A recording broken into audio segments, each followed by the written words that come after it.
When this episode airs, I will have 70 days of sobriety under my belt. This is a huge feat because I have never refrained from alcohol for more than about 10 days or so since I turned 21. My goal for refraining from alcohol is simple. In 2023, I was going to learn to love me. My consistent consumption of alcohol was feeding into a constant level of anxiety that had become unmanageable. My self-talk was so deceptive under the influence of alcohol. Unlike the funny memes, alcohol wasn't encouraging me to dance or sing karaoke. No, alcohol was causing me to pick and peel apart everything about myself, from the way that I speak to the words that I use, from the way my body looks to the absentness in my eyes. I come from a long line of alcohol and drug abuse from all sides of the family tree. I've watched people I love dearly struggle with physical and mental dependencies to substances, and I knew that I didn't want that to be my story. With this kind of family history, I was a little nervous about what it would be like to not drink. So I didn't set a limit for myself. It wasn't dry January or a sober year or even sobriety forever. I just decided to stop drinking until I could learn to love myself. And what a great goal, right? No magic number, no setting myself up to think this is a prison sentence. It really forces me to do the work that I've been challenging other people to do for years. Find out what is real and authentic to me. And it also forces me to ask this question. Do I love myself enough, just the way that I am, to be okay with having alcohol introduced into my world again? And right now, when I ask myself that question, the answer is, I'm still a work in progress. So it's not no, it's someday. Now, it's one thing to not drink when you're working remote, you've got no happy hour invitations, and to be honest, not really leaving the house.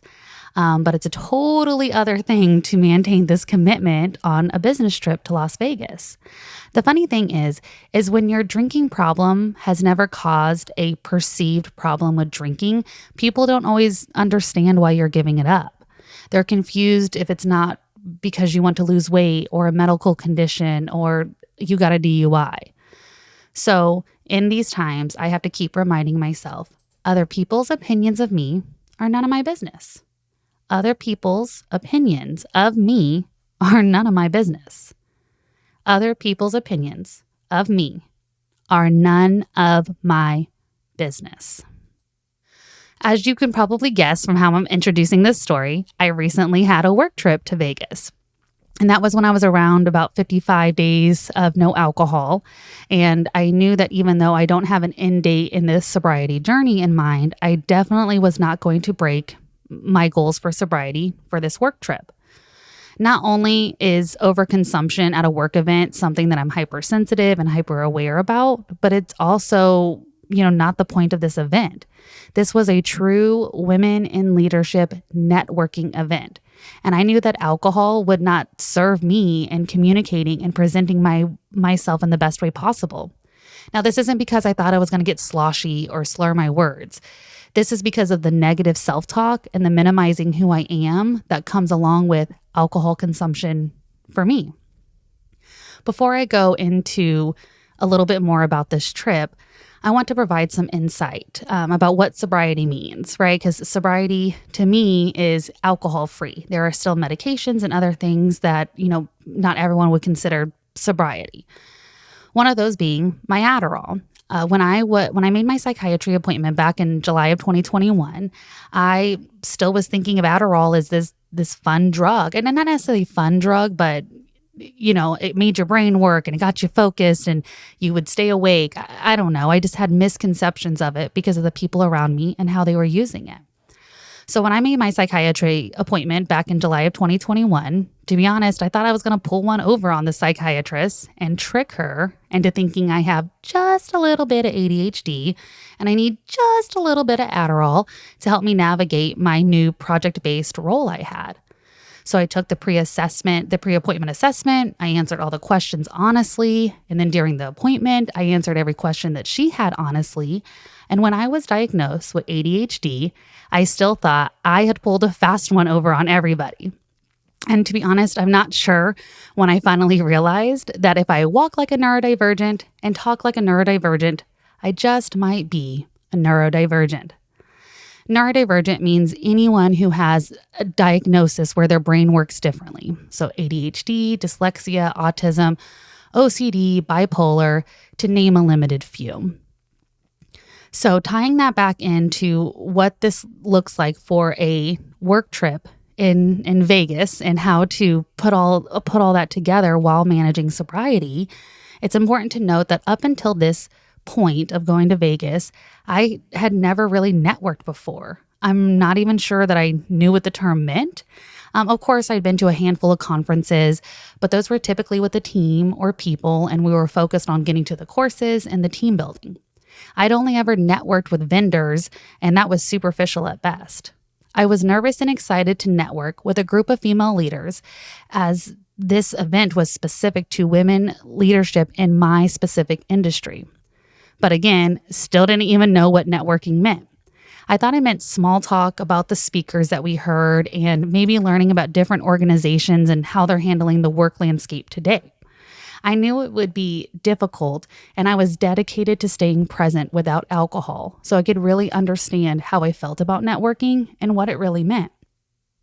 Now, networking can be a challenging experience for anyone, but it can be particularly difficult for individuals who are neurodivergent, like me with my ADHD.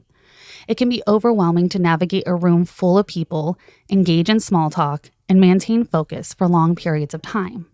I did not think this through prior to the event, and I did not prepare as much as I could have to overcome those obstacles that I already know about myself.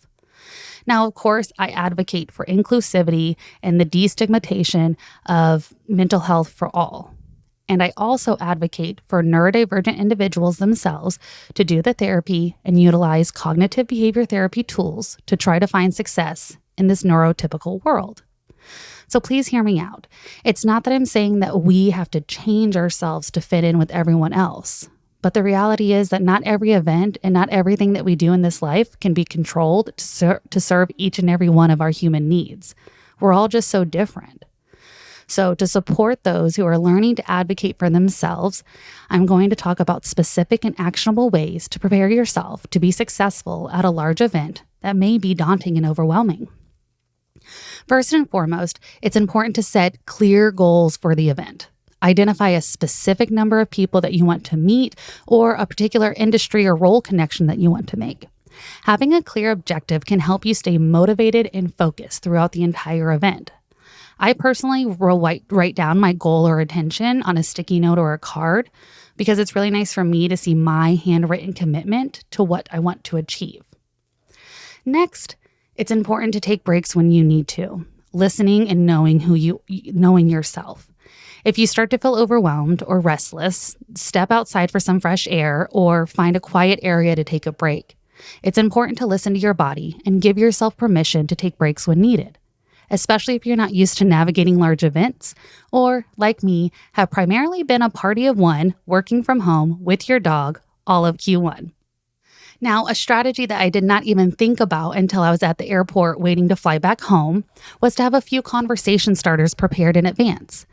This can help with making small talk and keeping the conversation going. It's also helpful to be present and engaged in the moment. Try to maintain eye contact and actively listen to the person you're speaking with. One thing I've learned in therapy is that the reason I'm always cracking jokes to fill the silence or taking over on a meeting or call is because I'm bored.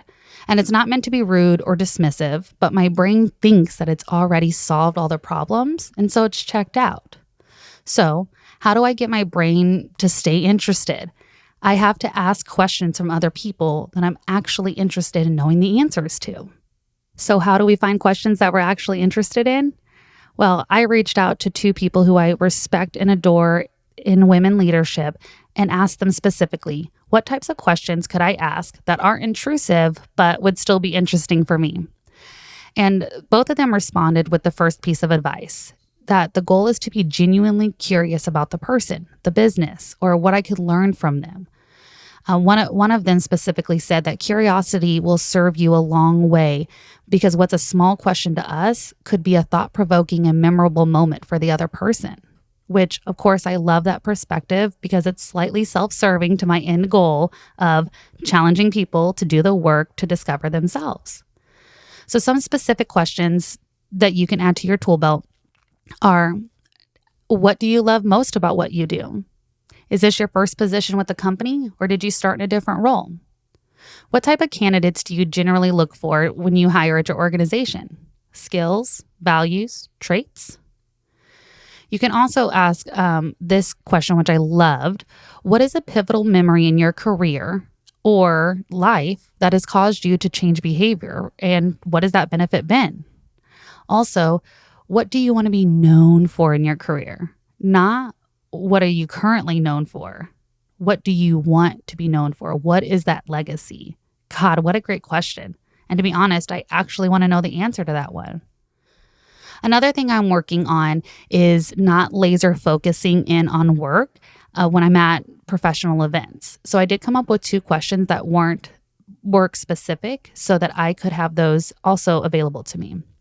The first one is, if you could learn a new skill or take up a new hobby, what would it be? And secondly, what did you read or watch recently that challenged your opinion? So I'm super excited for both of those and bring those ones out. As always, I will have these questions listed on my Instagram account at Stef Authentically. Okay, so now you have your mind centered, you have your questions prepared, you're giving yourself grace to take breaks. So how does it all come together? And what will you wear? All jokes aside, you do want to dress professional and intentional, but stay comfortable. We are already uncomfortable internally. We don't need to add shapewear or unrealistic shoes to all of that. It is really helpful to attend events like this with a friend or a colleague. Having someone there to provide support and encouragement can make a big difference. And if you're comfortable, it can be helpful to be open and honest with them about your ADHD or other neurodivergent diagnosis. Explaining why certain situations might be challenging and asking for accommodations can help you feel more comfortable and ultimately be successful. I've said this a million times, but I'm going to say it again and repeat it for those in the back.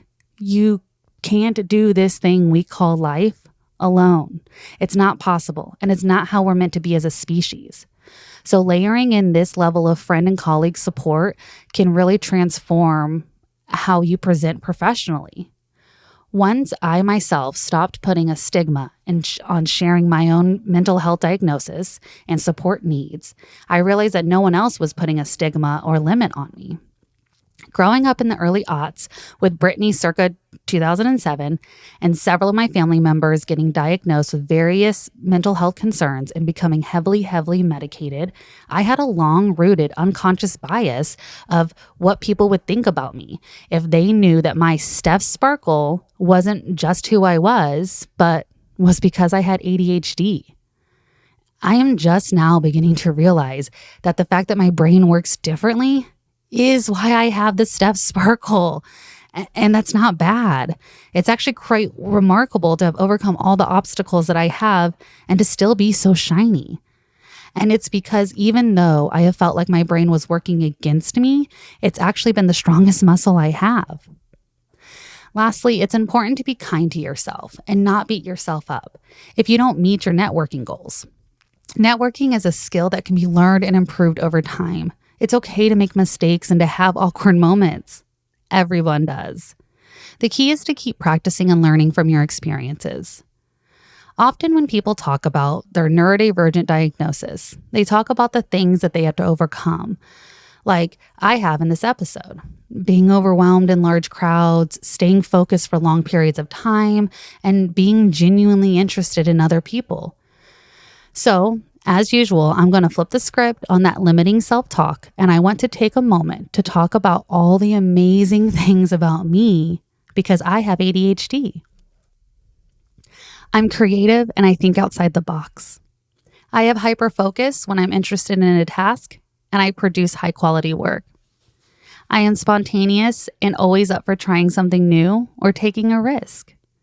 I have empathy with a high level of emotional intelligence. I'm funny and can often find humor in challenging situations. I'm the Energizer Bunny, which can be infectious and motivating for those around me. I'm curious with a strong desire to learn and explore, and I'm always seeking out new information and experiences. I'm resourceful when it comes to problem solving. I have resilience in the face of adversity to overcome challenges. I'm compassionate and caring towards others, often going out of my way to help those in need. I want to encourage everyone, especially those who are neurodivergent, to continue to push themselves out of their comfort zones and attend networking events. It may be challenging at times, but with the right strategies and mindset, it is possible to overcome our neurodivergent limitations and succeed in networking. I am so proud of myself, proud for learning all these new things about me and pushing the limits I've put on myself with alcohol and negative self-talk. Each day, I make the choices to commit to the healthy habits that are a vote for who I want to become. Like the adage goes, you can't get healthy in the environment that made you sick. I fully believe that, and that's why I'm committed to living in an environment that is alcohol-free with weekly therapy appointments and learning all about who Stef is and where her sparkle comes from. Thank you for joining me for another episode of Gen Authentic, where we believe everything we do is work, from our jobs to our families and friends, to our hobbies and even self-love. It all takes work, and I'm challenging you to do that work more authentically. Thank you for being the voices of a generation working more authentically through life.